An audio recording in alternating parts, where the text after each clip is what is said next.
డబ్బులు అప్పిస్తే తన్నులు తినాల్సిందే అనేది మన కళ్ళ ముందర ప్రత్యక్షంగా జరిగింది.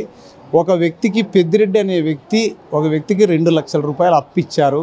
ఆ అప్పు తిరిగి అడుగుతుంటే రోజు రోజుకి ఈరోజు ఇస్తా రేపు ఇస్తా అని చివరికి ఆ 2 లక్షలు మాయం కావాలంటే పెద్దిరెడ్డి అనే వ్యక్తిని చంపేస్తే 2 లక్షలు మాయమైపోతాయి కదా, అడిగేవారు ఉండరు కదా, ఈ విధంగా సతాయించే వాళ్ళు ఉండరు కదా అని ఏకంగా ఆయన్ని ఇంటికి దూరి ఆయన చంపడానికి ప్రయత్నం చేసి ఆయన భార్యను కూడా కొట్టారు. ఆయన్ను కొట్టి ఇంట్లో ఉన్న టీవీ తర్వాత మిగతా సామాన్లు 2 వీలరు అన్నీ కూడా పగలగొట్టేసి దౌర్జన్యంగా పత్రాలు అది కూడా అక్కడ ఉన్న పత్రాలు కూడా దొంగతనం చేసి ఎత్తుకుపోయినారు.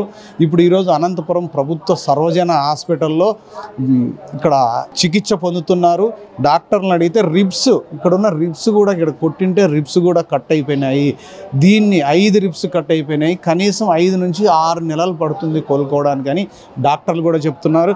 ఆయన మాట్లాడలేని పరిస్థితిలో ఉన్నాడు. ఆయన భార్య ఉంది. అమ్మ ఏం జరిగింది?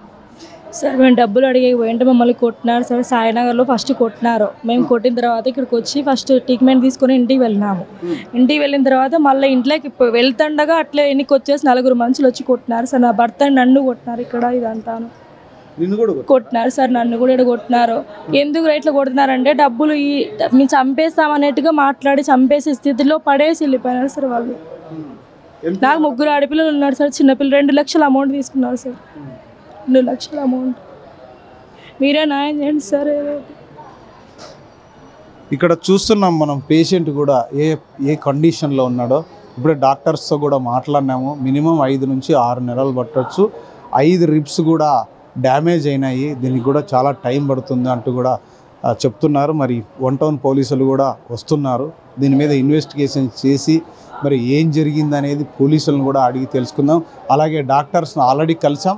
మళ్ళీ కూడా హెచ్ఓడిని కూడా కలుద్దాం.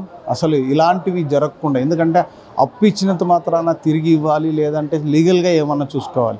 కానీ వ్యక్తిగతంగా హతమార్చడానికి చంపడానికి ప్రయత్నించడం ఎంతవరకు కరెక్టు? ఇప్పుడు దీన్ని బట్టి అర్థమవుతుంది ఏంటంటే ఎవరికైనా నిజంగా డబ్బులు ఇవ్వాలంటే కూడా భయభ్రాంతులకు గురి కావాల్సి వస్తుంది. పొరపాటున ఎవరన్నా లక్షల్లో కోట్లలో అప్పులు ఇస్తే ఇలా చంపేయరని కేవలం 2 లక్షల రూపాయలకు చంపడానికి ప్రయత్నం చేశారంటే ఇంకా కోట్ల రూపాయల అప్పులు ఇచ్చిన వాళ్ళని ఏ విధంగా ఉంటుంది అనేది ఈ సమాజంలో మనం ఇప్పుడు చూస్తున్నాం. ఇలాంటి సంఘటనలు అప్పు ఇచ్చినా కూడా ప్రాణానికి ముప్పే అనేది దీన్ని బట్టి తెలుస్తోంది.